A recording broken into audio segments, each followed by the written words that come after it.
My housemate's crazy girlfriend wanted me kicked out, so I made him break up. About 7 years back, I started living in a 4-bedroom place with 3 buddies. I was the only girl living with 3 guys. On weekdays, Jay and I would have breakfast together before he'd go sleep and I'd head to work. About 5 months into the living situation, Jay met Karen and started dating her. He brought her to one of our game nights to introduce her to us to get a feel for how she'd mesh with us. And all was fine when she thought I was only the girlfriend of another roommate. Because we were playing in the dining room right by my room. Karen saw me go in that room to grab a sweater early in the night. Then she saw my roommate, the one she assumed I was dating, go upstairs to grab his phone charger. The entire vibe changed and she started to ask me who I was dating. She was floored when my roommates confirmed I lived there. I had my own room, and I wasn't dating any of them. She saved face, said she was just surprised I'd want to live with 3 men, and we moved on. Cam, the owner's son, and I were the only ones that realized Karen saw this as a problem. After that, she started coming over right after I got off work and only leaving when Jay went to work. If I came out of my room to the living room, she'd ask why I was out there. If I was going to the kitchen, she would remark that I was being disrespectful to her and Jay and interrupting their time together. If I was talking to Jay when she got there, she'd practically grind on him and shove her tongue down his throat. She even complained that I was ruining the mood for doing my laundry. Jay knew she was being a problem and had started pushing for them to just chill in his room. Unfortunately, she used the opportunity to make some of the worst pern imitation noises any of us had ever heard. We laughed it off and just left those 2 alone. After a couple of weeks, she had gotten hammered before Jay went to work, and we insisted she stay in his room and sleep it off. I literally brought her food and Tylenol because the girl was going to feel like hell in the morning. The next morning,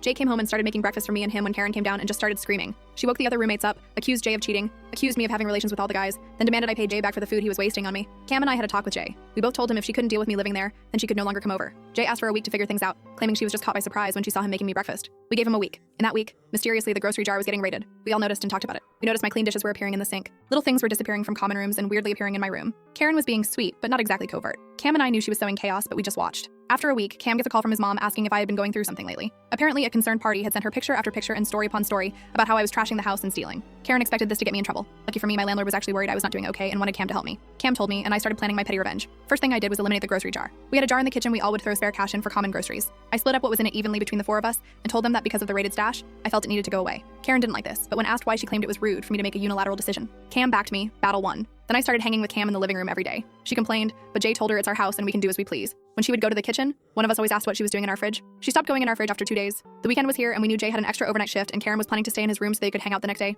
Cue my biggest petty move ever. That Friday we hung out in his room, right next to Karen's. We made a show when Jay left and acted like he could not know that Cam and I were hanging out alone in his room. This caught Karen's attention. We started shaking the bed. 2 nerdy people hip thrusting the end of the bed to give the illusion the spicy thing was going down is quite awkward but entertaining. Within minutes we got a text from Jay asking what we were doing. Cam replied, playing video games. After 10 minutes we stopped the bed shaking and actually did play video games, on mute. When Jay demanded a FaceTime session, he saw exactly what he needed to see. Me beating Cam in Mario Party. We cycled through this for a few hours. After a while, we decided to put the finishing touches on. We made a big deal about me needing to go to my room before Jay got home, and Karen took the bait. We could see the light being cut off in the slightly open door by her watching. We suspected Karen. The next day he broke up with her for trying to turn him against us. He called her a liar and a thief. A few months later, he dated another girl. She was awesome and they're married now. I was a bridesmaid. But the absolute best part, Karen being one of the waitstaff and seeing Cam with his wife and me with my fiancé. Telling them the story of how we once dry humped a mattress fully clothed to get back at a thief. Yes, Jay knows the whole story and he didn't mind it since they're being nasty to me and blaming me for it all. Judging by what they're saying, it seems like she made up a story about me having a mental health crisis and wanting to be alone. Again, I don't even care.